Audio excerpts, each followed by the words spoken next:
airlines. Yeah, or any airlines, it seems like. With these storms around, the turbulence associated with these cells and tornadoes that were moving through north central Florida, tough going. But luckily, as you reported there in the top of the news, not a lot of damage, a little bit there, just northeast of Bayshore Gardens. So. And are we out of the woods yet? That's the question everyone's at. Yeah, we are. For Sarasota, Manatee counties, the line is cleared, although you may still see that on your phone app it says a tornado watch is still in effect. It's over for us. Still, though, it could be a problem for interior counties like Highlands, DeSoto, as well as into parts of Charlotte County. But for the most part, this threat of wicked weather is over, and it did have a big impact just to our north, but not as much here. So the gale warning now will be the big story, and gale warning meaning winds could be as high as 40 to 50 mile an hour wind gusts coming from the west right on into the coastline. That will cause some minor coastal flooding, and the next high tide comes in around 11 a.m. tomorrow morning, so we'll have another event for the potential for that flooding. I wanted to show you the storm surge that we did deal with earlier today, right around 8 o'clock. This was the observed actual tidal surge, if you will, and that was up near 4.5 feet at Port Manatee. It was expected to be only at around 1.5 feet, so well above it, just about 3 feet above where it normally would be, or 2 feet to 3 feet in areas. Now that tornado watch is still in place. Now they changed it, a new box. When they put these tornado watch boxes in place by the Storm Prediction Center out of Oklahoma, what they do is they actually create a larger area, so it's in place until 6 a.m.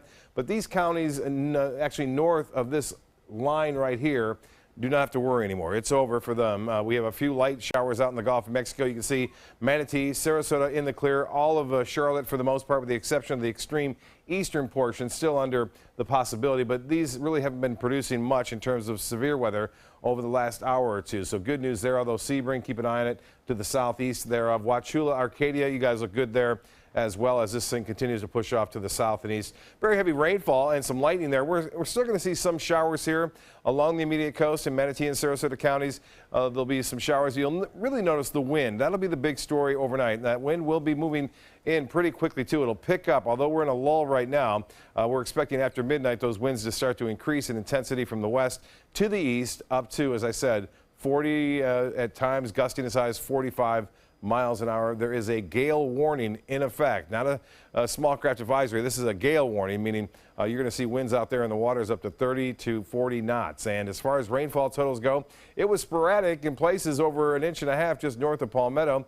And then one little area didn't get much at all. Estimates from the Doppler radar site near Osprey, 1.5 inches and just 0.2 of an inch there at Siesta Key. The bigger picture showing this area of low pressure with the light showers still in play over the northeastern Gulf of Mexico. This will all kind of rotate around in our direction. But as I alluded to, this is not going to be tornadic activity.